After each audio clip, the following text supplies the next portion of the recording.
This happened to Carl. He lived in an old apartment complex, at least 20 years old, but it was well kept, and they'd recently installed new elevators, so it was comfortable enough. Carl had grown up there and knew the place inside out. Though his family had since moved away, he decided to move back because the old apartment was closer to his workplace. Not long after moving in, he realized the upstairs neighbor had moved out and rented the unit to a man who was quite a character. The guy had no manners but was strangely disciplined. He'd start drinking around dinner time and keep going until about 8 p.m., beer bottles clinking non-stop. But just as abruptly as he started, he'd stop at 8 on the dot and fall into a deep, silent sleep. It was hard to complain, since the noise always ended right on time. Because of this, Carl developed a routine. After work, he'd eat noodles at a nearby shop, then camp out at a cafe with his laptop until after 8 p.m. before heading home. One evening, back-to-back video meetings ran late. By the time he wrapped up, it was almost 10:30 p.m. The cafe was closing. Since his apartment wasn't far, he decided to walk.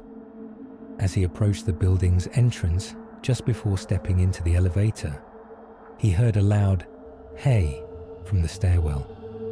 He turned to look. No one was there. But he knew there was a basement level below, B1, an old parking garage. Thinking maybe someone, an elderly person perhaps, had fallen, he decided to check. When he reached B1, he noticed a small wooden door standing open. Behind it was a staircase leading further down, a B2 level. He'd lived here his whole life and never heard of a basement level B2. Curious, he checked the elevator panel.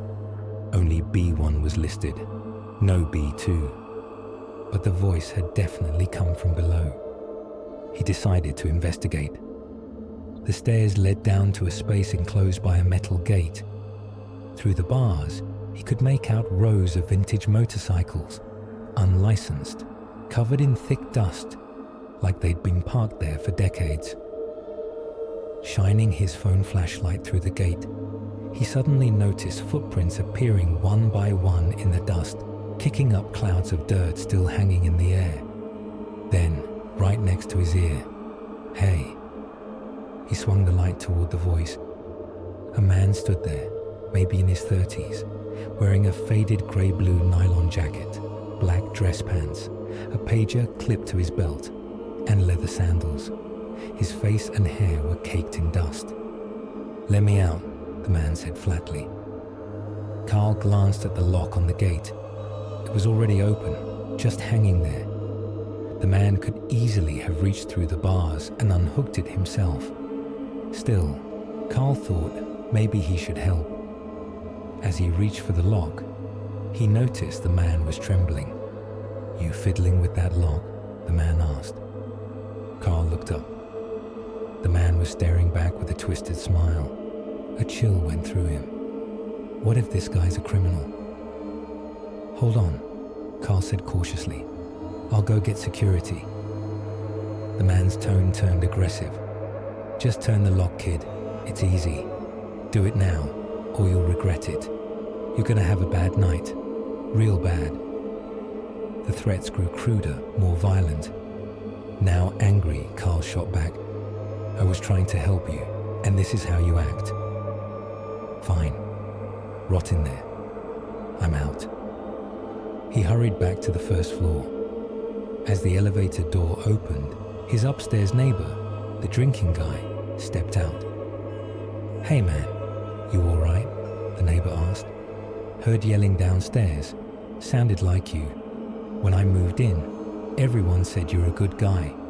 If there's trouble, I got your back." Carl explained what happened.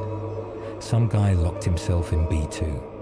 I said I'd get security, and he started cursing me out. The neighbor rolled up his sleeves. "Wait here. I'll handle this." For a second, Carl felt relieved. Let a tough guy deal with a tough guy. But then he heard shouting downstairs and the sound of the gate rattling open. Oh no, he's out. This is going to get messy. Carl rushed back down just as the neighbor stumbled up, covered in dust. "Dude, where'd he go?" the neighbor gasped. We argued. I yanked the gate open, thinking I'd teach him a lesson. Then this crazy whirlwind of dust hit me right in the face. I couldn't see anything. When it cleared, it was gone. They decided to report it to property management. The manager confirmed. When we took over, there was a B2. We thought about using it for storage, cleaning supplies, scrap. But when we went down, we found all these untouched things. Dozens of brand new unregistered vintage motorcycles, boxes of pagers, old cell phones, all kinds of clothing. Looked like someone was hoarding stock. We tracked down records showing the space belongs to a private owner, but that person disappeared. Since it's private property, we didn't touch it. We just put up the gate for safety. The mystery seemed to end there. But 2 days later, Carl ran into the neighbor outside. The man was pale, his face twitching. "Bro," he stammered. "That guy, he's not right. He came back. He's not human."